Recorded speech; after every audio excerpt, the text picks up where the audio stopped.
ప్రభువైన యేసుక్రీస్తు నామంలో మీ అందరికీ హృదయపూర్వకమైన వందనాలు తెలియజేస్తున్నాను. ఎలా ఉన్నారు? అందరూ బాగున్నారు కదా? సో మరొకసారి ఇలా మీతో దేవుని యొక్క వాక్యాన్ని పంచుకోవడానికి దేవుడు నాకు ఇచ్చిన అవకాశాన్ని బట్టి నేను ఎంతగానో స్తుతిస్తున్నాను. అయోగ్యమైన జీవితము, దేవునికి విరోధమైన జీవితము, వాటన్నిటి నుండి ప్రభు విడిపించి మరణము నుండి తప్పించి ఆయన కొరకు నిలబెట్టుకున్నటువంటి ఈ జీవితము అది ఆయనకు మాత్రమే సొంతము. నా జీవితంలో ప్రభు చేసిన మేలును, ఆయన చూపిన మహా ఉపకారముల గురించి పలుమార్లు మీకు చెప్పడం జరిగింది. మరొకసారి కూడా నేను ప్రభువుని గణపరుస్తున్నాను. ఈరోజు నేను ఏమై ఉన్నానో అది కేవలం దేవుని మహాకృప, అలాగే మీ అందరి ప్రార్థనా సహకారం అని కూడా నేను చెప్పగలుగుతాను. సో ఈరోజు దేవుని వాక్యాన్ని గురించి కొంత ధ్యానం చేద్దాం. బైబిల్ గ్రంథంలో హోషేయ గ్రంథము 10వ అధ్యాయము 15వ వచనాన్ని చూద్దాం. అందరూ తీయండి. హోషేయ గ్రంథము 10వ అధ్యాయము 15వ వచనం, పాత నిబంధన గ్రంథంలో 750వ పేజీ. పాత నిబంధన గ్రంథంలో 750వ పేజీ చూద్దాం అందరం ఒకసారి. ఇలాగున మీరు చేసిన ఘోరమైన దుష్ట క్రియలను బట్టి బేతేలు మీకు నాశన కారణమగును. ఉదయకాలమున ఇశ్రాయేలు రాజు కొట్టబడి నిర్మూలమగును.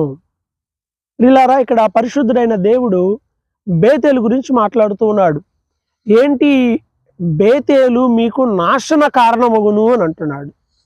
అంటే బేతేలు ఇప్పుడు నాశనానికి కారణం అవుతుంది అంటే అప్పుడు ఎలా ఉంది అనే విషయాన్ని ఒకసారి ఆలోచన చేయాలి.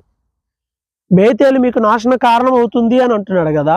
సో ఇక్కడ ఈ బేతేలు గురించి కొంచెం మనం ఆలోచన చేద్దాం. ఒకసారి చరిత్రలోనికి వెళ్తే బేతేలు గురించి బైబిల్ ఏం చెప్తుంది అని అంటే, బేతేల్ అంటే హెబ్రీ భాషలో, అంటే యూదులు మాట్లాడే వాళ్ళ సొంత భాషలో బేతేల్ అనేది 2 పదాల కలయిక. బెత్ నెంబర్ 1 ఒక పదం బెత్, రెండవది ఏల్. బెత్ ఏల్. ఏల్ అంటే దేవుడు, తెలుసుగా. ఏల్, ఎలోహి, ఎలోహిం, ఇట్లాంటి కొన్ని పదాలు ఉన్నాయి కదా అవి. సో ఏల్ అంటే దేవుడు, బెత్ అంటే ఆలయం. బేతేలు అంటే దేవుని ఆలయం లేదా దేవుని మందిరం, దేవుడు నివసించే స్థలము అని అర్థం. సో బేతేలు అనగా దేవుని మందిరము అనే అర్థం. చరిత్రలో దీనికి గతంలో పేరు వేరేగా ఉండేది. గతంలో ఈ బేతేలుకి లూజు అనే పేరు ఉండేది. లూజ్ అంటే మన స్క్రూ లూజు కాదు, ఆ అర్థం వేరు. లూజు అనేది ఆ ఊరి పేరు, లూజ్, LUZ. అయితే ఇది బేతేలుగా మార్చబడింది. ఎప్పుడు ఇది బేతేలుగా మార్చబడింది అంటే, మనం ఆది కాండంలో మనం చూసినట్లయితే దాని మార్పు గురించి రాయబడి ఉంటుంది. సో చారిత్రక నేపథ్యాన్ని ఒకసారి నేను మీ జ్ఞాపకం చేసి ఒక్కో దాని గురించి వివరించే ప్రయత్నం చేస్తాను.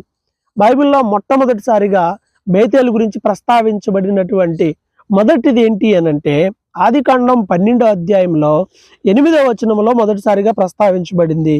ఆ సందర్భాన్ని నేను మీకు జ్ఞాపకం చేస్తాను. ఆది కాండం 12వ అధ్యాయంలో 8వ వచనంలో దేవుడు అబ్రహాముతో, ఆయన అబ్రాముగా ఉన్నప్పుడు ఆయనకి దేవుడు తన దేశం నుండి బయలుదేరి వెళ్ళమని చెప్పినప్పుడు అన్నిటిని విడిచిపెట్టి దేవుడు చెప్పిన కనాను దేశానికి వచ్చాడు. ఆ కనాను దేశంలో, దేవుడు చెప్పిన ఆ కనాను దేశంలో ఆయన మొట్టమొదటిగా ఆగిన స్థలం ఏంటయ్యా అంటే అది బేతేలు. 8వ వచనం ఆది కాండం 12వ అధ్యాయంలో, అక్కడి నుండి అతడు బయలుదేరి బేతేలుకు తూర్పునున్న కొండకు చేరి పడమటనున్న బేతేలుకును తూర్పుననున్న హాయికి మధ్యన గుడారం వేసి అక్కడ యెహోవాకు బలిపీఠము కట్టి యెహోవా నామమున ప్రార్థన చేసెను. అబ్రహాము విశ్వాస యాత్రలో మొదటి అడుగు ఎక్కడ పడిందయ్యా అనంటే, ఆయన ప్రయాణం అయ్యి వచ్చి ఆ బేతేలు ప్రాంతంలో మొదటగా ఒక చెట్టు కింద సింధూర మస్తకి వృక్షం దగ్గర ఆయన ఏం చేశాడు అని అంటే దేవునికి బలిపీఠాన్ని కట్టడం మనం చూస్తా ఉన్నాం. అంటే ఇది మన పితరుడైన విశ్వాసులకు తండ్రి అయిన అబ్రహాము విశ్వాస యాత్రలో మొదటి అడుగు పెట్టిన స్థలము, మొదటి విశ్వాసపు అడుగు ఇది. అలాగే రెండవ ప్రాముఖ్యమైనటువంటి చారిత్రక ఆవశ్యకత ఉన్నటువంటి ఇంకొక రెఫరెన్స్ని చూపిస్తాను. మొదటి రెఫరెన్స్లు చూపిస్తాను, తర్వాత వాటిని వివరిస్తాను. ఆది కాండం 28వ అధ్యాయము 10వ వచనంలో నుండి 22వ వచనం వరకు మనం చూసినట్లయితే, యాకోబు బయలుదేరి అన్నని మోసం చేసి అబద్ధం ఆడి తల్లి మాటలు విని అన్న పేరు చెప్పుకొని ఆశీర్వాదాలు తండ్రి దగ్గర నుండి పొందుకొని అన్న అంటే భయంతో కుటుంబం నుంచి పారిపోతూ మధ్యలో ఏం చేశాడు అని అంటే ఒక చోట ఆగాడు. ఒక చోట ఆగి ఎక్కడికి అనంటే ఒక చోట ఆగిపోయాడు. ఆగిపోయి పొద్దుగూకిందని చెప్పి అక్కడ రాళ్ళలో ఒక రాయి తీసుకొని తల కింద దిండులాగా పెట్టుకున్నాడు. అక్కడ అతనికి ఒక కల వచ్చింది. ఆ కలలో దేవుడు అతనితో మాట్లాడి ఆశీర్వాదము వాగ్దానములు ఇచ్చాడు. అప్పుడు ప్రతి వెళ్ళే స్థలంలో నేను నిన్ను కాపాడుతానని చెప్పినప్పుడు ఇది దేవుని మందిరమే కానీ వేరొకటి కాదు అని చెప్పేసి ఆ స్థలానికి అక్కడ ఒక రాయి, ఆ తలగడగా వాడబడిన రాయిని నూనె పోసి ప్రతిష్ఠించి ఒక సింబల్గా రాయిని ఆరాధించలా, ఒక గుర్తుగా దాన్ని అక్కడ పెట్టుకొని దానికి బేతేలు అని పేరు పెట్టుకున్నాడు. నేను తిరిగి వచ్చి నాకు అన్ని సమకూడితే నేను తిరిగి వచ్చి చక్కగా ఈ ప్రాంతంలోనే దేవుణ్ణి ఆరాధిస్తాను అని అనుకుని దానికి దేవుని మందిరం అని పేరు పెట్టడం మనం చూస్తాం ఇక్కడ. ఇది రెండవ మాట. మూడవది 1 సమూయేలు గ్రంథము 7వ అధ్యాయము 16వ వచనంలో చూసినట్లయితే న్యాయాధిపతిగా ఉన్న సమూయేలు కాలములో గిల్గాలులోను అలాగే ఈ బేతేలులో న్యాయ తీర్పు జరిగేది. న్యాయము అక్కడ వాళ్ళకి అందించబడేది. వెళ్దాం పద, బేతేలుకి వెళ్దాం పదండి, అక్కడికి వెళ్ళి న్యాయం తీర్చుకుందాం పదండి అనేటువంటి నానుడి ఉండేది. సో 7వ అధ్యాయంలో 1 సమూయేలు 7వ అధ్యాయం 16వ వచనంలో అయితే సమూయేలు గురించి ఏటేటా అతడు బేతేలుకును గిల్గాలునకు మిస్పాకునకు తిరుగుచు ఆ స్థలములో యందు ఇశ్రాయేలీయులకు న్యాయం తీర్చుచూ వచ్చెను. అంటే ఇశ్రాయేలీయులకు న్యాయము తీర్చే స్థలం, ఇశ్రాయేలీయులకి న్యాయం దొరికే స్థలాల్లో బేతేలు కూడా ఒకటి అనే విషయాన్ని మనం క్లియర్గా గమనించాలి. తర్వాత ఇదే బేతేలు తర్వాత కాలంలో ఎలా అయింది అంటే రాజుల కాలంలో, రాజైన యెరోబాము కాలంలో ఈ బేతేల్ని ఏం చేశాడయ్యా అంటే 1వ రాజులు 12వ అధ్యాయంలో చూస్తే రాజ్యం రెండుగా విడిపోయింది. రాజ్యం 12 గోత్రాలు రెండుగా విడిపోయినప్పుడు ఇటువైపు యెరూషలేము ఉంది, ఇటువైపు షోమ్రోన్ ఉంది. ఈ రాజధాని వేరు కాబట్టి ప్రతి విశ్రాంతి దినమున ప్రజలు యథావిధిగా మరలా ఆ రాజ్యానికి వెళ్ళిపోతున్నారు. అక్కడ మందిరం ఉంది కాబట్టి, యెరూషలేములో సొలొమోను కట్టిన మందిరం ఉంది కాబట్టి రాజు ఏమనుకున్నా అంటారే వాళ్ళ చర్చికి వెళ్ళిపోయి అట్నుండి ఆ రాజ్యంలో కలిసిపోతాడేమో అని రాజ్యం మీద తనకున్న కాంక్షతో, ఆ భయంతో అతడు ఏం చేశాడయ్యా అంటే అక్కడే బేతేల్లో అక్కడే ఆయన కొన్ని బలిపీఠాలు కట్టి అక్కడే కొన్ని బొమ్మలను పెట్టి అక్కడ సాధారణమైన కొంతమందిని యాజకులుగా ప్రతిష్ఠించి మీరు ప్రతిసారి ఇంక యెరూషలేము వెళ్ళాల్సిన అవసరం లేదు, ఇక్కడ ఉంటే సరిపోద్దులే, ఇదే ఆలయం అని ఆలయంలో విగ్రహాలను పెట్టి ఈయనే మన దేవుడు, ఐగుప్తు నుండి మనల్ని తెప్పించిన దేవుడు ఈయనే అని చెప్పి వాళ్ళందరినీ ఒక రాంగ్ రూట్లో తీసుకెళ్ళిపోతాడు. ఈ బేతేలు ఏమైపోయింది, ఇప్పుడు విగ్రహారాధన స్థలం అయిపోయింది. అందుకే యెరోబాము చేసిన పాపం అంటే ఇదే, బేతేల్లో బలిపీఠములు కట్టి విగ్రహాలను పెట్టి దేవుని మహిమను వాటికి ఇచ్చాడు. భయంకరమైన అపవిత్రత ఆ స్థలానికి అంటింది. అయితే 2వ రాజుల కాలంలో మనం బైబిల్ గ్రంథంలో 2వ రాజులు 23వ అధ్యాయము 15వ వచనంలో చూస్తే యెరోబాము కాలంలోనే ప్రవక్త ఒక అతను ప్రవచిస్తాడు, యోషియా అనే ఒక శిశువు పుడతాడు, ఈ బలిపీఠం బదలైపోతుంది అని.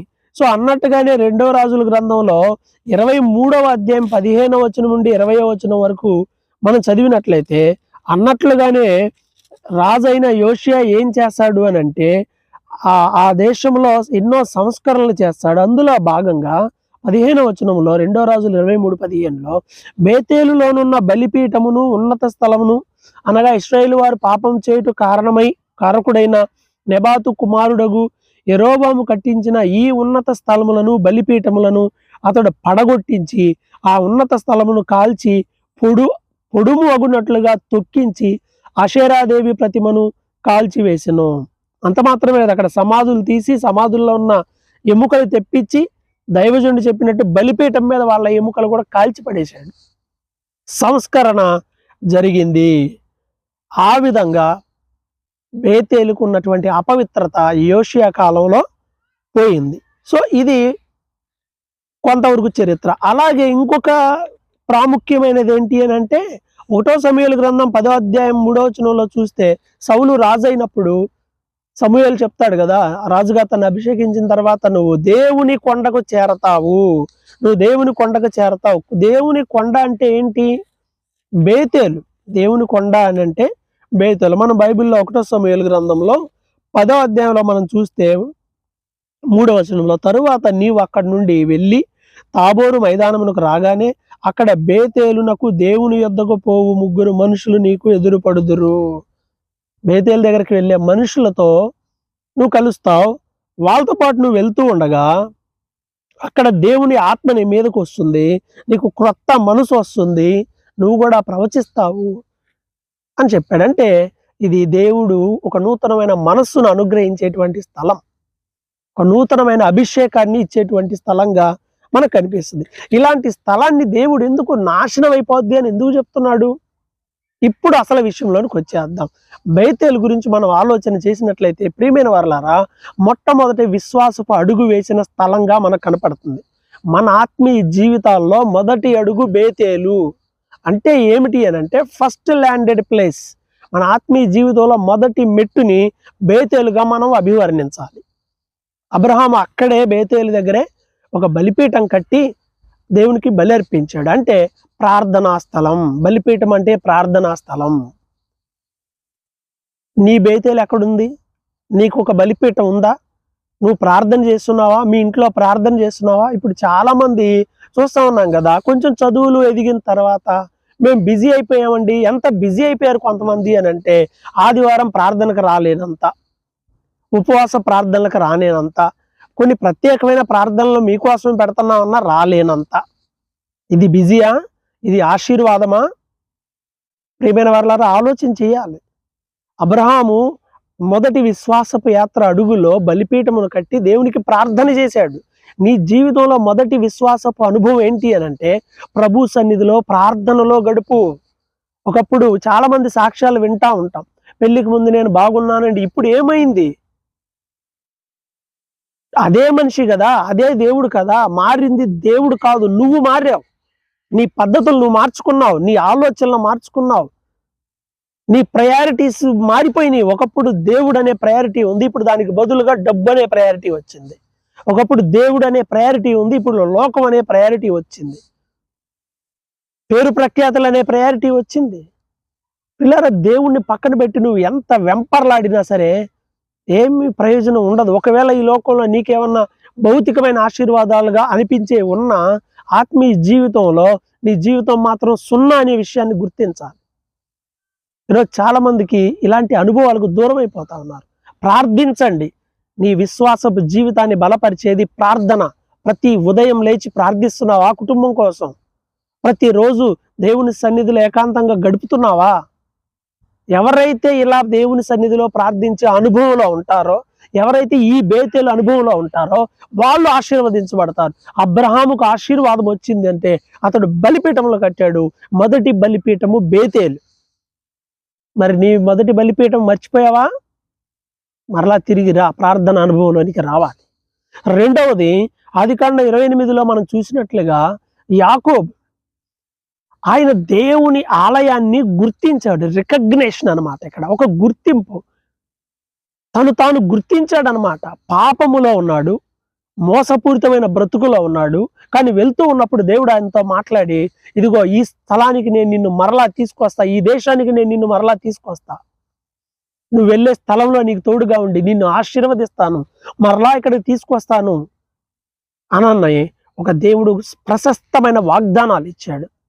బేతేలు అంటే రెండవది ఏంటి అని అంటే దేవుని గొప్ప ఆశీర్వాదాలు, వాగ్దానాలు పొందుకునేటువంటి స్థలంగా మనకి ఇక్కడ సూచనగా కనిపిస్తూ ఉంది.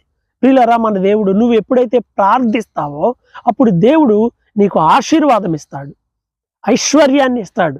ఐశ్వర్యం అంటే కేవలం ఈ లోకం అని అనుకోమాకండి, పరలోక సంబంధంగా ఉన్నాయి. కాబట్టి మనం ఎలా ఉండాలి అని అంటే గుర్తించాలి. యాకోబు గుర్తించాడు. ఏం చూశాడు అక్కడ? దేవదూతలు ఒక నిచ్చెన మీద ఎక్కుతూ దిగుతూ ఉన్నారు. ఒక నిచ్చెన మీద పైకి దేవదూతలు ఎక్కుతున్నారు, అదే నిచ్చెన మీద కొంతమంది దిగుతూ ఉన్నారు. అయ్యా, ఎంత గొప్ప దర్శనం, ఎంత గొప్ప దర్శనాన్ని ఆయన పొందుకున్నాడు. ఇది నిశ్చయముగా దేవుని మందిరము. దేవదూతలు ఎక్కి దిగే స్థలం ఇది. నూనె పోసి ప్రతిష్ఠించాడు. ఇదిగో గుర్తు పెట్టుకొని మొక్కుబడి చేసుకున్నాడు.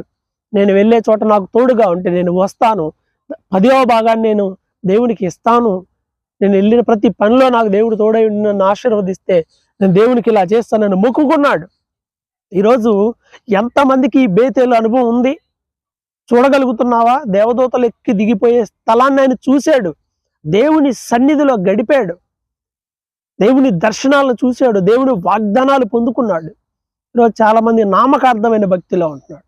ప్రియులారా, అది చాలా ప్రమాదకరమైనది. నేను చాలాసార్లు చెప్పాను. నేను 7వ తరగతి నుంచే చర్చికి వెళ్ళడం మొదలుపెట్టాను. బైబిల్లో ఉన్న వాక్యాలన్నీ వెళ్ళవేసాము.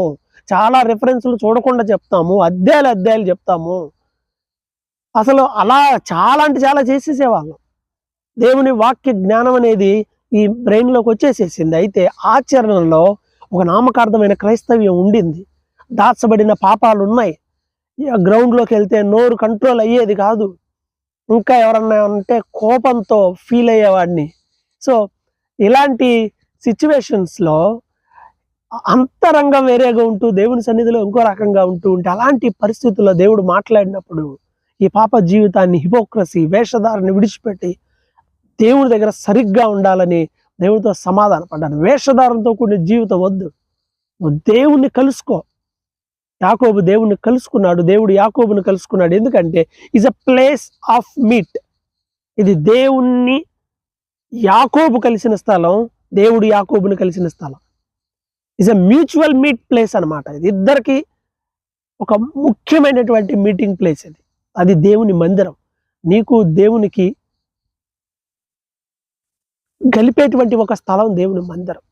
దేవుని సన్నిధిలో గడుపుతున్నారా?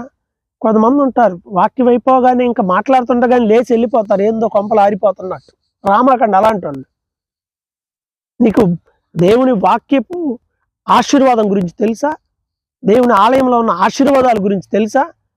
అయ్యో గుర్తు వస్తుంది, ఓ ఎందో కొంపలు ఆరిపోయినట్టు వెళ్ళిపోతుంటారు కొంతమంది. నువ్వు ఉండేదే 2 గంటలు, నువ్వు వచ్చేదే ఒక అరగంట లేటు. మళ్ళీ దేవుని సన్నిధిలో గడపటం నేర్చుకోవాలి మనందరం.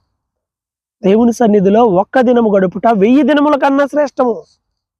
టైంకి దేవుని సన్నిధికి రావాలి, దేవుడితో మాట్లాడాలి, ప్రార్థించాలి, దేవుని చిత్తాన్ని తెలుసుకోవాలి, వాక్యం తెలుసుకోవాలి, ఆయన ఆరాధించాలి, ఆ తర్వాత వెళ్ళాలి.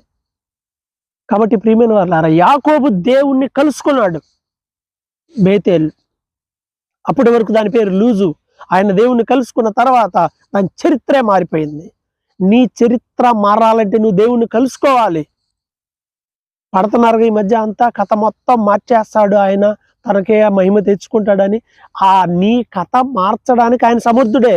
నీ కథ మార్చాలి అని అంటే నీ కథల్లో నువ్వు మానుకోవాలి. అర్థమైంది అనుకుంటాను. ఏమన్నా పిచ్చి పిచ్చి చేస్తుంటే కథలు మానుకోమని చెబుతూ ఉంటారు, కథలు పడొద్దు అంటారు. అంటే ఏంటి? వేరే ఏం చెయ్యొద్దు అని. దేవునికి విరోధమైన కథలు నువ్వు మానుకుంటే నీ కథ మొత్తం ఆయన మారుస్తాడు. యాకోబు కథ మారిన స్థలం బేతేలు. దేవుణ్ణి కలుసుకున్నాడు, దేవుడు ఆయన ఆశీర్వదించాడు, ఆయన అక్కడ మొక్కుకున్నాడు. అంత ప్రాధాన్యత ఉంది. 3వది చూపిస్తాను. 1 సమూయేలు 7:16 మనం చదువుకున్నాము. న్యాయము దొరికే స్థలం అది. అందరూ అక్కడికి వస్తే న్యాయం దొరుకుతుందని న్యాయపీఠం దగ్గరకు వచ్చి న్యాయాన్ని కోరుకునేవాళ్ళు. అక్కడ వారికి న్యాయం దొరికేది. న్యాయము దొరికే స్థలం బేతేలు. తర్వాత 1 రాజులు 12:29 ఇందాక చూపించాను. యెరోబాము ఇదే బేతేల్లో ఏం చేశాడు అంటే, పవిత్రమైనటువంటి ఆ స్థలాల్లో ఒక షెడ్ ఏదో ఒకటి వేసాడు, మందిరం కట్టి దాంట్లో బలిపీఠాలు పెట్టి, విగ్రహాలను పెట్టి, అషేరా దేవత బొమ్మ పెట్టారు. విగ్రహాలను పెట్టి దేవుని మహిమను వాటికి ఆపాదిస్తూ ఇదే మన దేవుడు అని దేవుని మహిమను విగ్రహాలకు ఇచ్చినటువంటి స్థలంగా అది మారిపోయింది. అందుకే దేవుడు అంటున్నాడు, బేతేలు మీకు నాశన కారణమవుతుంది అన్నాడు. అప్పటి వరకు బేతేలు ఆశీర్వాదం, కానీ ఇప్పుడు నాశనానికి కారణమవుతుంది. ఎందుకు అని అంటే దానికి కారణం పాపం. పాపం ఉన్నప్పుడు అది దేవుని మందిరం అయితే మాత్రం ఏముంది? ప్రయోజనం ఏముంది? అపవిత్రపరచబడింది. కాబట్టి ప్రియమైన వారలారా, మనం నేర్చుకోవాలి. ఈ బేతేలు యెరూషలేం పట్టణానికి చాలా సమీపంగా ఒక 16-19 కిలోమీటర్ల దగ్గరలో ఉంటుంది. అంటే గుంటూరు నుండి జస్ట్ అమరావతి వెళ్ళినంత దూరం కూడా కాదు, జస్ట్ ఒక 20 కిలోమీటర్ల లోపు ఉన్నటువంటిది. ప్రయాణం చేస్తే గట్టిగా ఒక అరగంటలో వెళ్ళిపోవచ్చు, అంత దగ్గర అన్నమాట. బైబిల్ గ్రంథంలో దాదాపు 70 సార్లు బేతేలు గురించిన ప్రస్తావన రాయబడి ఉందండి. 70 సార్లు రాయబడి ఉంది. సో ఇప్పుడు మనం వీటి నుండి మనం నేర్చుకోవాల్సినటువంటి విషయాలు ఏంటి అని అంటే, మొదటిది చెప్పాను కదా, అబ్రహాము యొక్క విశ్వాస జీవితంలో మొదటి అడుగు అది. మొదటి అడుగు వేసాడు. ప్రార్థన అనుభవం ఉండాలి. రెండవది మన యాకోబు దేవుణ్ణి కలుసుకున్నాడు. దేవుని సన్నిధికి మనం రావాలి, దేవునితో మాట్లాడాలి. దేవుడు మనతో మాట్లాడతాడు. దేవుడు మనతో మాట్లాడతాడు. నువ్వు దేవుని సన్నిధిలో నీ సమస్యలు, నీ బాధలు అవన్నీ నువ్వు చెప్పుకోవడానికి దేవుని సన్నిధే రైట్ ప్లేస్ అది. ఎవరి దగ్గరికి వెళ్ళి చెప్పి ఏడిస్తే ఏమంటారు? ఏడిస్తే ఎగతాళి చేసే లోకంలో మనం ఉన్నాం.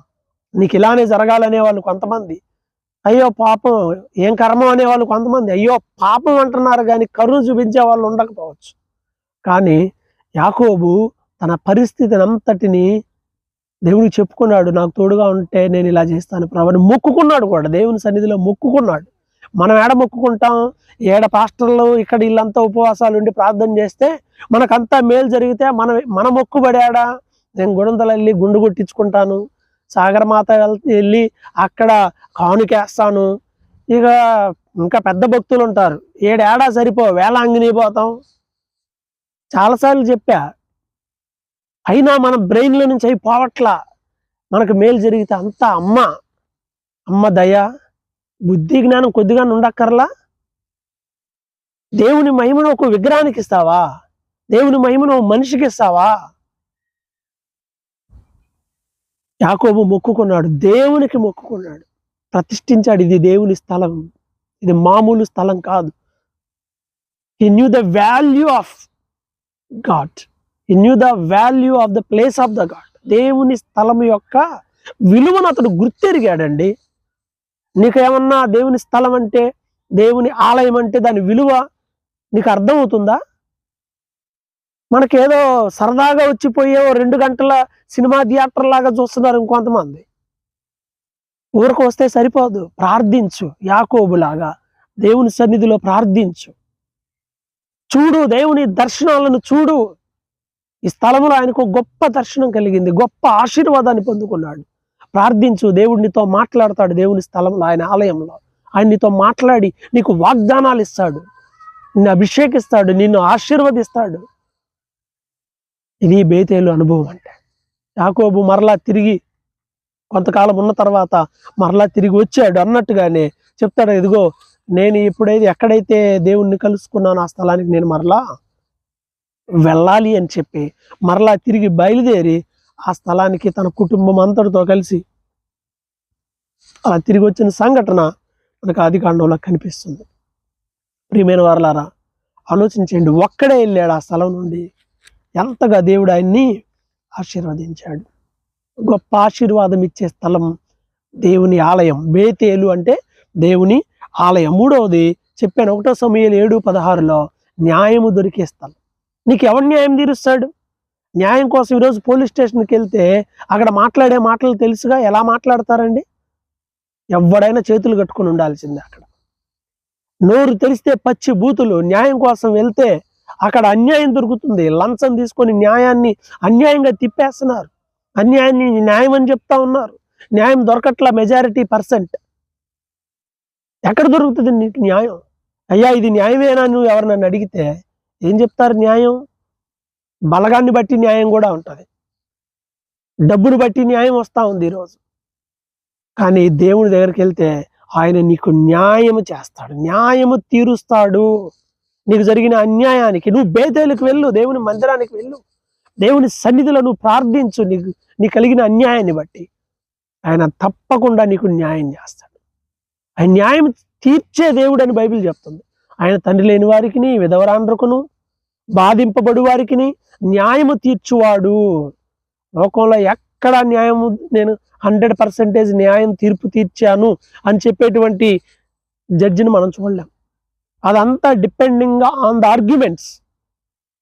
కోర్టు ఎలా ఉంటుందంటే వాదనల బట్టి తీర్పిస్తాడు. అంటే వీడు నిజంగా పొడిచాడండి అంటే పడవలేదండి అంటాడు, లేదు పొడిచి ఇంక అన్ని ఆధారాలు అంటే వీడు మెంటలోడండి అంటే అయిపోద్ది. లాయర్ల వాదన బట్టి మాత్రమే న్యాయాన్ని జడ్జి చెప్తాడు, కానీ తనకు తెలిసిన న్యాయాన్ని చెప్పడానికి కూడా లేదు. ప్రియమైన వారలారా, కానీ దేవుడు అలాంటి వాడు కాదు. అగ్ని జ్వాలల వంటి నేత్రములు గలవాడు. తప్పకుండా ఆయన బాధితులందరికీ న్యాయం తీరుస్తాడు. నీ పిల్లలకు న్యాయం చేస్తాడు, నీకు న్యాయం చేస్తాడు. ఎప్పుడు అంటే నువ్వు బేతేలుకు వెళ్తే నీకు న్యాయం జరుగుతుంది. దేవుని సన్నిధి, ఆయన ఆలయము. ప్రార్థించండి, దేవుడు న్యాయం తీరుస్తాడు. 4వది ఏంటి అని అంటే యెరోబాము ఈ బేతేలుని అపవిత్రపరిచాడు. ఈరోజు చాలా మంది ఈ బేతేలుని అంటే దేవుని మందిరాన్ని అపవిత్రపరుస్తున్నారు. యెరోబాము ఎలాగైతే పవిత్రమైన ఆ స్థలములో ఒక దేవాలయం అని చెప్పి ఒకటి నిర్మించి బలిపీఠాలు కట్టి అక్కడ విగ్రహ సంబంధమైన బొమ్మలను పెట్టి ఇదే దేవుడు అని చెప్పి దేవుని మహిమను ఆ విగ్రహాలకు ఆపాదించాడు. ఈరోజు మనుషులు దేవుని మహిమను దేనికి ఇచ్చేస్తున్నారు? అపోస్తులైన పౌలు రోమీలకు రాసిన పత్రికలో 1వ అధ్యాయంలో ఈ విధంగా చెప్తున్నాడు. ఆ మాట చదువుదాం చూడండి. రోమీలకు రాసిన 1వ పత్రిక 1వ అధ్యాయంలో దేవుని మహిమను వాళ్ళు ఏం చేశారు అనే విషయం ఇక్కడ క్లియర్గా రాయబడి ఉంటుంది. 23వ వచనము, వారు అక్షయుడగు దేవుని మహిమను క్షయమగు మనుషుల యొక్కయు పశువుల యొక్కయు చతుష్పాద జంతువుల యొక్కయు పురుగుల యొక్కయు ప్రతిమా స్వరూపముగా మార్చిరి. ఏం చేస్తున్నారంట? అక్షయుడు, క్షయము లేనివాడు, నాశనము కానివాడు. క్షయము అంటే నాశనం అయ్యేది, టీబీ. అక్షయము నాశనము లేనిది. నాశనము లేనటువంటి గొప్ప దేవుని మహిమను వాళ్ళు ఏం చేస్తున్నారు? నాశనం అయిపోయే మనుషులకు ఇస్తున్నారు. మనుషులకి దేవుడు, నువ్వే దేవుడు అంటున్నారు. 10,000 ఇస్తే దేవుడు అయ్యా నువ్వు అంటున్నారు. చచ్చిపోయినా బతికినా దేవుడురా అని అంటున్నారు. మనిషి దేవుడా? కొంచెమన్నా ఆలోచన చేయండి. ఎప్పుడు ఎవ్వడికి ఏ మనిషికి దైవత్వాన్ని ఆపాదించమాకండి. ఏం చేసినా పర్లా, కళ్ళు పీకిచ్చినా పర్వాలా, మనిషి మనిషే, దేవుడు కాదు. క్షయమైన దేవుని మహిమను క్షయమయ్యే మనుషులకు, పక్షులకు, చతుష్పాద జంతువులకు, పురుగులకు ఇచ్చేస్తున్నారు. అంతే కదా, పక్షులు, పురుగులు, చెట్టు పొట్ట, నీళ్లు, మేఘాలు అందరు దేవుళ్ళే మనకి. కరిచే పాము, ఎగిరే కోతి, అన్ని దేవుని మహిమను దేవునికి ఇవ్వాలి, దేనికి ఇవ్వకూడదు. యెరోబాము చేసిన తప్పదే. దేవుని మహిమను విగ్రహానికి ఇచ్చాడు. దేవుడికి చాలా కోపం వచ్చింది, చాలా బాధేసింది. అది జరిగిద్దా? ఏమండి, ఎవరైనా తన భర్త స్థానాన్ని ఇంకోళ్ళకి ఇచ్చి ఈయన కూడా నా భర్త అండి, లేకపోతే ఈయన నా భర్త అండి అని భర్త కాని వాళ్ళని ఎవరన్నా భర్తని ఇంట్రడ్యూస్ చేసుకుంటారా? చెప్తారా? ఏ తల్లిని తన పిల్లోడికి చెప్పిద్దా? వాళ్ళ నాన్న పక్కన పెట్టి ఎనరా మీ నాన్న అని? ఈ దుర్మార్గుడు యెరోబాము చేసిన పని అదే. ఐగుప్తు దేశం నుండి మనల్ని రప్పించిన మన దేవుడైన యెహోవా, ఇదిగో ఇదే మన దేవుడు, ఇదే ఈయనే మనకు ఆశ్రయ దుర్గం అని విగ్రహాలను పెట్టి బలిపీఠంలో కట్టి సాధారణమైన వారిని కూడా యాజకులుగా చేసేసి అపవిత్రమైపోయి నాశనం అయిపోవడానికి కారణమయ్యాడు. ఈరోజు అనేక మంది కూడా అలానే చేస్తున్నారు. పవిత్రమైన దేవుని ఆలయాన్ని నాశనం చేస్తున్నారు. అరే, మందిరంలో ఉన్నామన్న కామన్ సెన్స్ కూడా ఉండదు. పిచ్చి పిచ్చి మాటలన్నీ మాట్లాడుతుంటారు. మందిరంలో ఉన్నామన్న ఆలోచన ఏ మాత్రం రాదు కొంతమందికి. జాగ్రత్తగా ఉండాలి. బైబిల్ చెప్తుంది కదా, హృదయము దేవుని ఆలయం. 1వ కొరింథీ పత్రిక 3వ అధ్యాయము 16వ వచనం, మీరు ఆలయమై ఉన్నారనియు ఎవడైనా దేవుని ఆలయమును పాడు చేసిన యెడల దేవుడు వానిని పాడు చేయును. 1వ కొరింథీ 3:16లో ఇదే కదా రాయబడింది. దేవుని ఆలయాన్ని పాడు చేస్తున్నావా? నేను చూస్తుంటాను అప్పుడప్పుడు, అంత ఆరాధన అయిపోయాక ఇదంతా మన వాళ్ళు కొంతమంది ఏమో అయిపోగానే చెలో జంపు బైబిల్ సంకలో పెట్టుకొని వెళ్ళిపోతూ ఉంటారు. కొంతమంది ఉండి కుర్చీలు తీస్తారు, కొంతమంది ఉండి చాపలు తీస్తారు, కొంతమంది నీట్గా ఊడ్చి వెళ్తారు. వారందరిని బట్టి నేను ప్రభువుని స్తుతిస్తున్నాను. ఈ ముందెళ్ళే ఈ ప్రైమ్ మినిస్టర్ల సంగతి నాకు తెలియదు. మరి ఎన్నడైనా మందిరంలో పనిచేస్తారా అనేది తెలియదు. మీరు చేయిపోయినా వచ్చిన నష్టం ఏమీ లేదు, జరుగుతూనే ఉంటాయి. అప్పుడప్పుడు చూస్తూ ఉంటే ఆ గోడల మీద ఉంటారుగా మన లివిలా అంటాడు. ప్రతి ఊర్లో చిన్నప్పుడు ఎవరైనా ఆ గోడల మీద రాస్తూ ఉంటారు, లేకపోతే ఖాళీ ఉంటాయి అవి గిల్లుతూ ఉంటారు, పెయింట్ పోతా ఉంటుంది. ఒక చోట కాదు, నేను ఓవరాల్గా అన్ని సంఘాలను చెప్తున్నాను. పిల్లలన్నా ఖాళీగా ఉండరు, ఏదో ఒకటి చేస్తూ ఉంటారు. పిల్లలు వాళ్ళకి తెలియదు. అలా మరీ దారుణమైన స్థాయిలో పాడైపోయింది అనుకో, అంతవరకు పెయింట్ వేసేసుకుంటాం మనం. ఇలాంటివి అంటే మనం ఏమైనా చేయొచ్చు, అవి విషయాలు కాదు. కానీ ఆలయాన్ని పాడు చేస్తే, అపవిత్రపరిస్తే ఏంటి పరిస్థితి? చర్చికి వచ్చింది దేనికి? మొబైల్ చూసుకుంటా కూర్చోడానికా? మొబైల్ తీసి ఇంట్లో పడేసి రండి. 2 గంటలకు వచ్చినా ఏమి లేదు, అత్యవసరంగా ఉంటే సైలెంట్లో పెట్టండి. మహా అత్యవసరం అయితే ఆ క్షణం వెళ్ళి మాట్లాడుకొని ఇంకా వెనక్కి కూర్చోండి. అలాంటి వాళ్ళందరూ 2 గంటలు దేవుని సన్నిధిలో కరెక్ట్గా గడపలేకపోతా ఉన్నారు. హృదయం అనే ఆలయాన్ని పాడు చేసుకోవద్దు. ఈరోజు దేవుని ఆలయం అని ఏదో భౌతికమైన బిల్డింగ్ ప్రాధాన్యత ఇస్తారు కొంతమంది, కానీ హృదయం అనే ఆలయం పరిస్థితి ఏంటి? ఎలా ఉంది నీ హృదయం అనే ఆలయం? బైబిల్ చెప్తుంది, మార్కు సువార్తలో మనం గమనించినట్లయితే ఈ హృదయం అనే ఆలయం గురించి ఇక్కడ రాయబడి ఉందండి. మార్కు సువార్తలో మనం చూస్తే 7వ అధ్యాయం 21వ వచనంలో మనుషుల హృదయంలో నుండి అనేకమైనవి బయలు వెళ్ళి వాళ్ళని అపవిత్రపరుస్తూ ఉంటాయి. తినే వాటిని బట్టి అపవిత్రత కాదు, కానీ నోట్ల నుండి బయటకు వచ్చే వాటిని బట్టి అపవిత్రత. ఏమేమి వస్తున్నాయట? మార్కు 7:21లో లోపల నుండి అనగా మనుషుల హృదయంలో నుండి దురాలోచనలు, చెడ్డ ఆలోచనలే పాజిటివ్గా ఉండవు. అసలు కొంతమందికి అన్ని దరిద్రంగానే ఉంటాయి ఆలోచనలు. చెడ్డ ఆలోచనలు, జారత్వం, దొంగతనము, నరహత్యలు, వ్యభిచారములు, లోభములు, చెడుతనములు, కృత్రిమములు, కామ వికారం, మత్సరం, దేవదూషణ, అహంభావం, అవివేకం. ఇవన్నీ నీ హృదయంలో ఉన్నావా? దేవుని వాక్యం నీ హృదయంలో లేకపోతే ఇవన్నీ నీ హృదయంలో ఉంటాయి ఖచ్చితంగా. వాక్యం నీ హృదయంలో ఉంటే ఇవన్నీ బయట ఉంటాయి. ఈ హృదయం అనే ఆలయంలో దేవుడు ఉండాలి, విగ్రహం కాదు ఉండాల్సింది. ఇంకొంతమంది ఉంటారు విగ్రహాలుగా మనుషుల్ని పెట్టుకుంటా ఉంటారు. నేను పేరు చెప్పను కానీ ఒకసారి ఒక చర్చిలో ఎక్కడో ఒక చోట ఒక స్థలంలో ఒక బైబిల్ కనపడింది. సరేలేనే బైబిల్ కదా ఎవరిదో చూద్దాం అని చెప్పి ఇలా తీసి చూశాను. ఇలా తీసి చూస్తే ఎట్లు దాంట్లో 2-3 పేపర్లు ఉన్నాయి. పేపర్లో ఏమున్నాయి అని అంటే కొన్ని లెటర్స్ ఉన్నాయి, కొన్ని లవ్ లెటర్స్ ఉన్నాయి దాంట్లో. నేను చాలా బాధపడ్డాను అవి చూసిన టైంలో. చాలా ప్రార్థన చేశాను, దేవుని కృపను బట్టి అవన్నీ విడిచిపెట్టి ప్రభువుకు నమ్మకమైన సాక్షులుగా వాళ్ళు మారిపోయారు. అందుని బట్టి దేవుని స్తుతిస్తున్నాను. కానీ మన హృదయం ఎలా ఉంటుంది? దేవుని మందిరానికి వస్తున్నారు కానీ లోపల ఏముంది నీ హృదయంలో? ఏం మెసేజ్లు పంపిస్తున్నావు? ఇన్స్టాగ్రామ్లో ఏం మెసేజ్లు పంపిస్తున్నావు? ఇప్పుడు ఎవడు చూడకూడదు అని అనుకునే దానికి చాలా అంటే చాలా ఆప్షన్స్ ఉన్నాయి. తెలియని వాళ్ళు కొంతమంది ఏ ఉంటారు, ఆప్షన్స్ బోల్డ్ ఉన్నాయి. కనపడంగానే నా ఇన్స్టాగ్రామ్ని ఫాలో అవ్వండి, నా పేరు ఇది, నీ ముఖానికి ఒక ఫాలో. ఇంకా మళ్ళీ ఎవరికి తెలియకుండా ఫేక్ ప్రొఫైల్స్ పెట్టి కొంతమంది మెయింటైన్ చేస్తూ ఉంటారు. జాగ్రత్త, వేషధారులారా జాగ్రత్త, యవ్వనస్తులారా జాగ్రత్త. దేవుడు చూస్తున్నాడు మీ విషయం, వ్యవహారం అన్ని దేవుడు చూస్తున్నాడు. నువ్వు ఏమి అకౌంట్ పెట్టావో, ఎవరితో చాట్ చేస్తున్నావో, ఎవరికి ఏం మెసేజ్లు పంపిస్తున్నావో నీ చూస్తూనే ఉన్నారు. అభ్యంతరకరంగా ఉండకూడదు. నేను ఇలానే చెప్తా ఉన్నప్పుడు అరే నాకు కూడా ఉంది కదా, నేను కూడా వెళ్ళినప్పుడు కాస్త ఎక్కువ ఫోటోలు తీసి పెడతా ఉంటాను. దాని తర్వాత ఒకవేళ కొంతమంది ఉంటారు ఊరకని ఏమి లేకపోయినా ఏలెత్తి చూపించే వాళ్ళు ఉంటారు. నా ఫేస్బుక్ అసలు మీకు కనిపిస్తుంది డిలీటెడ్ అనమాట. లేదు, తీసి పడేశాను.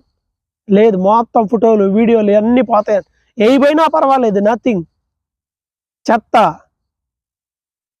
మాదిరిగా ఉండాలి. ఒకటి అంటే ఉండడం తప్పేం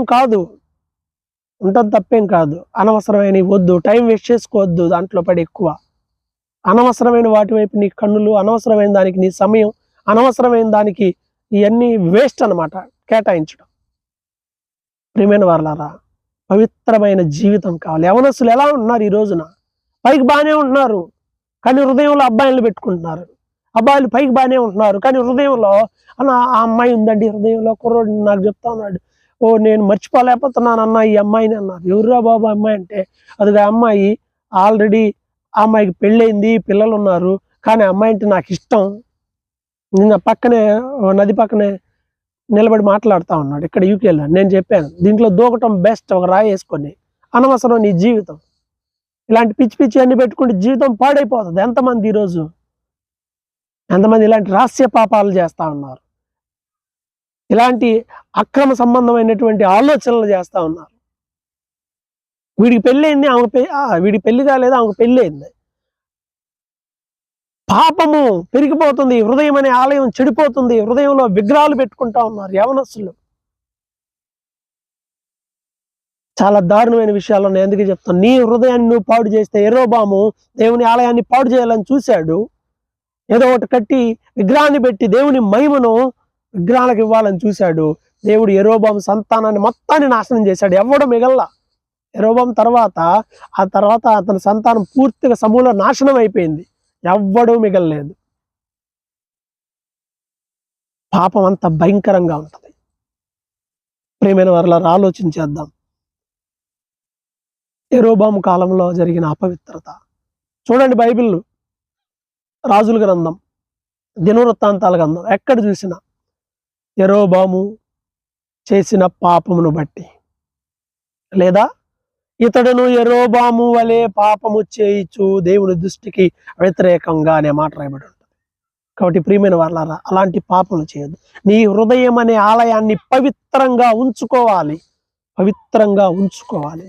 ఇది దేవుడు చెప్పినటువంటి మాట. అపవిత్రపరచబడినటువంటి బేతేలుని యోషియా కాలంలో సంస్కరణ జరిగింది, పవిత్రపరిచాడు. మనం చూసాం ఇందాక 2వ రాజులు 23:15 నుండి 20 వరకు. యోషియా వచ్చి సంస్కరించాడు, బలిపీఠాలు పడగొట్టేశాడు, బేతేల్లో ఉన్న బలిపీఠాలు, విగ్రహాలను పడగొట్టి పొడి చేసేసాడు. వాళ్ళు ఎవరైతే ఉన్నారో వాళ్ళు ఎముకలు తెచ్చి బలిపీఠం మీద పెట్టి అర్పించాడు. బలిపీఠం పగిలిపోయింది, నాశనం అయిపోయింది ఆ పాప బలిపీఠం. నీ జీవితంలో నువ్వు చేయాల్సింది అదే యోషియా చేశాడు. ఏం చేశాడో తెలుసా? ఏం చేశాడు యోషియా? సంస్కరణలు చేశాడు, దేశంలో సంస్కరణ చేశాడు. అందుకే దేశం ఆశీర్వదించబడింది. నీ జీవితం ఆశీర్వాదకరంగా ఉండాలంటే నువ్వు సంస్కరించబడాలి, సంస్కారంలోనికి రావాలి. దేవునికి విరోధమైన పాపము నుంచి బయటికి రా, దేవుడు నిన్ను ఆశీర్వదిస్తాడు. అవసరం, సంస్కరణలు అవసరం కాదనుకోవాలి, కొన్ని పడేసేయాలి, కొన్ని తగలబెట్టేసేయాలి, కొన్ని దేవుడు వద్దని చెప్తాడు, వాటికి దూరంగా ఉండాలి. అలా కాదని అలాగనే ఉంటే నీ జీవితంలో నువ్వు ఆశీర్వాదకరంగా ఏమాత్రం ఉండలేవు అనే విషయాన్ని మనం గ్రహించాలి. కాబట్టి ప్రియమైన వారలారా, ఆలోచించేయండి. నేను ముగిస్తున్నాను. యేసు ప్రభు జీవితానికి ఈ బేతేలుకి కూడా ఒక రిలేషన్ నేను చెప్పి ముగిస్తాను. అబ్రహాము బేతేలు దగ్గర బలిపీఠాన్ని మాత్రమే కట్టాడు. మన యేసయ్య మన కొరకు ఆ బలిపీఠం మీద పడుకొని మన కొరకు బలైపోయాడండి. ఆయన వదక తేబడే గొర్రె పిల్లలాగా మౌనంగా, బొచ్చు కత్తిరించు అని ఎదుట గొర్రెపిల్ల మౌనంగా ఉన్నట్లుగా ఆయన నీ కోసం నా కోసం మౌనంగా ఉన్నాడు. మాట్లాడితే శిక్ష ఉండదు, కానీ మౌనంగా ఉండిపోయాడు. ఎందుకోసం అంటే అతడు మన అతిక్రమ క్రియలను బట్టి గాయపరచబడ్డాడు, మన దోషాలను బట్టి ఆయన నల్లగొట్టబడ్డాడు. మనకు రావాల్సిన సమాధానార్థమైన శిక్ష ఆయన మీద పడింది. ఎంత దారుణమైన శిక్ష యేసయ్య నీ కోసం నా కోసం అనుభవించాడండి. ఒక స్టేటస్లోకి వచ్చాక ఒక మాట అంటేనే కుమిలిపోయి ఏడుస్తాం, ఓ దెబ్బ కొడితే ఎంతో బాధపడతాం, అవమానంగా ఫీల్ అవుతాం. అలాంటిది సర్వాధికారి అయిన దేవుడు నీ కోసం నా కోసం మండే ఎండలో ఆ సిలువ కొయ్య మీద వేలాడుతూ ఉంటే దారిన పోయేవాడు కూడా, దేవాలయం పడగొట్టి 3 దినాల్లో కడతానన్నావు కదా, ఇప్పుడు సిలువ మీద నుంచి దిగిరా, నువ్వు దేవుని కుమారుడు కదా, దిగొచ్చి నిన్ను నువ్వు కాపాడుకో, వాళ్ళని రక్షించు. పక్కనోడు కూడా అంటున్నాడు, దొంగ, అయ్యా నిన్ను నువ్వు రక్షించుకొని మమ్మల్ని రక్షించు. ఇంత ఘోరమైన అవమానాన్ని పొందాడండి. అబ్రహాం బలిపీఠాన్ని కడితే యేసయ్య మన కోసం బలిపీఠం మీద ఆయన పడుకున్నాడు, మన శిక్షను ఆయన భరించాడు. యాకోబు ఆ బేతేలులో దేవదూతలు ఎక్కి దిగిపోయే దర్శనాన్ని మాత్రమే చూశాడు, కానీ యేసు ప్రభు ఏమయ్యాడో తెలుసా? చూడండి, ఈ మాట చూపిస్తాను. యోహాను సువార్త 1వ అధ్యాయంలో తన గురించి యేసు ప్రభు చెబుతూ ఉన్నాడు. తన గురించి యేసు ప్రభు ఏమని చెబుతున్నాడు? నతనీయులకు చెప్తున్నటువంటి మాట ఏమిటి అంటే 51వ వచనం, యోహాను సువార్త 1వ అధ్యాయం 51వ వచనం. మరియు ఆయన, మీరు ఆకాశం తెరవబడుటయు దేవుని దూతలు మనుష్య కుమారునికి పైగా ఎక్కుటయు దిగుటయును చూతురని మీతో నిశ్చయముగా చెప్పుచున్నాను నేను. యాకోబు దేవదూతలు ఎక్కి దిగిపోయే స్థలాన్ని చూశాడు, కానీ ఇక్కడ యేసు ప్రభు ఏం చెప్తున్నాడో తెలుసా? ఇక మీదట మనుష్య కుమారుడు ఎలా ఉంటాడు అని అంటే, ఆకాశం తెరవబడుతుంది, దేవుని దూతలు మనుష్య కుమారుని మీదుగా ఎక్కుతూ దిగుతూ ఉంటారంటే హీ బికేమ్ ద ల్యాడర్. ఆయన నిచ్చెనగా మారిపోయాడు, పరలోకానికి భూమికి మధ్య ఆయన వారధిగా మారిపోయాడు. ఒక పిక్చర్ ఉంటుంది, నేను మీకు చూపిస్తాను చూడండి. ఈ సిలువ ద్వారానే ఈ లోకము నుండి పరలోకానికి వెళ్ళాలి. ఈ రెండు మధ్య అగాధం ఉంది, ఈ అగాధం మధ్యలో సిలువ ఉంది. అద్భుతమా కదా? శాపగ్రస్తమైన నరకంలోనికి పోకుండా ఈ లోకం నుంచి మనం పరలోకానికి వెళ్ళడానికి యేసు సిలువ ద్వారా మాత్రమే వెళ్ళాలి. యేసు ప్రభు నీ కోసం నా కోసం నిచ్చెనగా మారిపోయాడు. ఈ క్రమంలో ఆయన దెబ్బలు తిన్నాడు, అవమానాన్ని పొందాడు, ఎంతో దారుణమైనటువంటి శిక్షణ పొందుకున్నాడు. మన కోసం ఆయన చేసిన త్యాగం అది. 3వది, యెరోబాము బేతేలుని పాడు చేసినట్లుగా మనం మన పాపముల చేత చచ్చిన వారమై ఉండగా, ఈ దేహం అనే దేవాలయాన్ని అపవిత్రపరిచి ఉండగా, యోషియా సంస్కరణలు చేసి బలిపీఠాన్ని ఎలా అయితే అక్కడ క్లియర్ చేశాడో, యేసయ్య దేవాలయాన్ని శుద్ధి చేశాడు. మనకు తెలుసు కదా, యేసు ప్రభు యెరూషలేములో దేవాలయానికి వచ్చి ఇది వ్యాపారంగా చేశారు, దొంగల గుగా చేశారు.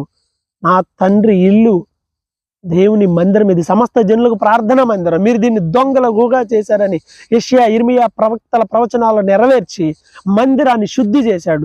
పిల్లరా, యేసు ప్రభు మాత్రమే మన హృదయం అనే మందిరాన్ని శుద్ధి చేయగలడు. ఎవరి దగ్గరికి వెళ్ళి, ఏ కౌన్సిలర్స్ దగ్గరికి వెళ్ళినా, ఎవరి దగ్గరికి వెళ్ళి ఏం చెప్పినా అవదు. నీకు న్యాయం దొరికే స్థలం యేసు ప్రభువే.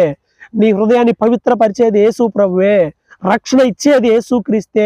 ఆయన రక్తము మాత్రమే మనల్ని పరిశుద్ధపరుస్తుంది. ఆయన రక్తం మాత్రమే పడిపోయిన మనల్ని పైకి లేపుతుంది. కాబట్టి ఆలోచన చెయ్యండి. ప్రభు అన్నాడు, పడగొట్టండి ఈ దేవాలయాన్ని, 3 రోజుల్లో తిరిగి కడతాను అన్నాడు. అంటే దేహము దేవుని యొక్క ఆలయము అని అర్థం. కాబట్టి నీ విశ్వాస జీవితం ఎలా ఉంది? ఆలోచన చేయి. ఉందా నీకు బేతేలు అనుభవం ఉందా? ఒకప్పుడు ఉంది. Back to Bethel. మరలా నువ్వు బేతేలుకి రా. వాళ్ళ గురించి వీళ్ళ గురించి చెప్పడం మానేసి, వాళ్ళ మీద వీళ్ళ మీద సనగటం మానేసి, నీ ఆత్మీయ జీవితంగా నువ్వు నశించుకోవడానికి ఎవడో కారణం కాదు, నువ్వే కారణం.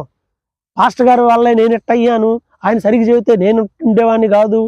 పాస్టర్ వల్లే నేను ఇట్టయ్యాను, ఆమె సరిగా ఉంటే నేను ఇట్టయ్యేదాన్ని కాదు. ఈ పిల్లల వల్లే నేను ఇట్టయ్యాను, లేకపోతే నేను అలా ఇవన్నీ కథలు ఆపేసేయండి. నువ్వు దేవుని కలుసుకో డైరెక్ట్గా. ఆయన నీ బలిపీఠాన్ని నిర్మిస్తాడు. అబ్రహాములాగా మరలా తిరిగి ప్రార్థన బలిపీఠాలను కట్టు. ఒంటరిగా దేవుని కలుసుకో. కుటుంబంలో ప్రార్థన బలిపీఠాలు నిలబెట్టండి.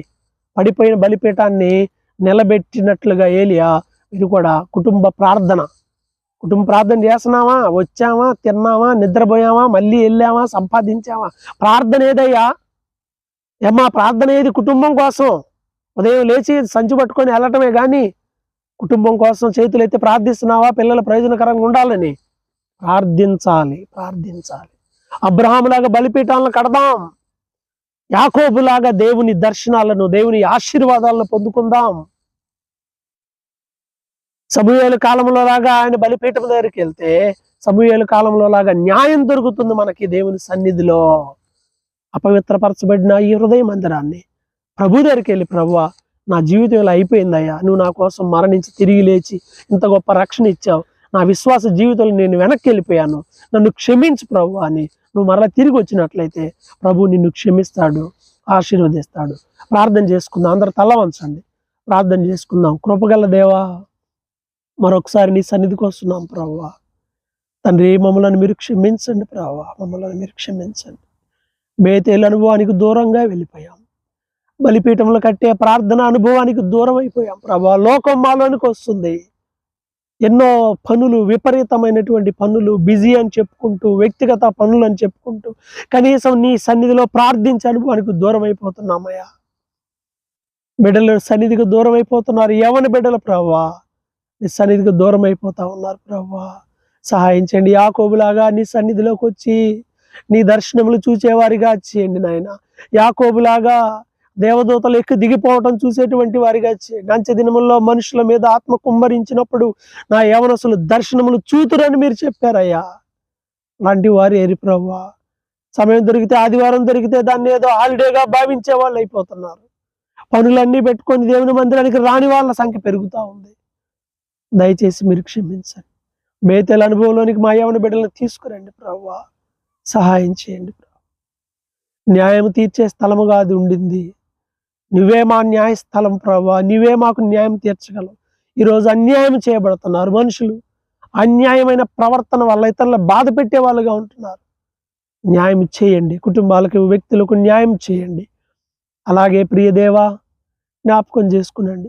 యెరోబాము అపవిత్రపరిచినట్లుగా ఎన్నోసార్లు ఈ హృదయం అనే ఆలయాన్ని అపవిత్రపరిచాము. మమ్మల్ని మీరు క్షమించండి. నీ పరిశుద్ధ రక్తములో కడగండి ప్రభువా. మీరు మా పాపములను ఒప్పుకుంటే క్షమిస్తానని వాగ్దానం చేశారు కదా. ప్రతి అపవిత్రతను కడగండి. ఎవరు ఎలాంటి పాపంలో ఉన్నారో నీ ఎదుట ఒప్పుకొనుచున్నారో అన్నిటి నుండి విడిపించి, పరిశుద్ధపరిచి, పవిత్రపరిచి నీ కొరకు పరిశుద్ధమైన సాధనములుగా నిలబెట్టండి. నీ మహిమను ఎవ్వరికి ఇవ్వనివద్దు ప్రభువా. కనికరించండి. యోషియా సంస్కరించినట్లుగా మా హృదయం అనే నీ ఆలయాన్ని సంస్కరించడానికి మా కోసం ఈ లోకాన్ని దిగివచ్చిన దేవా, మా జీవితాలను సరిచేయండి. బేతేలు అనుభవంలోనికి నడిపించండి, పరిశుద్ధపరచండి. కుటుంబాల్లో శాంతి, సంతోషము, సమాధానము, వ్యక్తిగతంగా నీతో సమాధానము, ఆత్మ సంబంధమైన ఆశీర్వాదమును ప్రతి బిడ్డకు అనుగ్రహించి ఇంటికి వెళ్ళి ప్రార్థించుండగా వారితో మీరుండి వాక్యం వారి చెవుల్లో మారుమోగుతూ వారి హృదయంలో నివసిస్తూ నీకు మహిమకరంగా ఉండి భాగ్యము దయచేయమని యేసుక్రీస్తు ప్రశస్త నామంలో ప్రార్థిస్తున్నాము తండ్రి. ఆమేన్. మీ అందరికీ ప్రభు నామంలో మరొకసారి వందనాలు. ప్రార్థించండి. నేను ఇక్కడ బైబిల్ కోర్సుని పూర్తి చేసుకోవడం జరిగింది. కొన్ని చిన్న చిన్న అడ్జస్ట్మెంట్స్ ఉన్నాయి, అవన్నీ పూర్తి చేసుకొని త్వరలో మరలా తిరిగి ఇండియా రావడానికి దేవుని కృప నాకు తోడై ఉండినట్లుగా మీ అందరు నా కొరకు ప్రార్థించాలని ప్రభువు నామమున మిమ్మల్ని మరొకసారి కోరుకుంటున్నాను.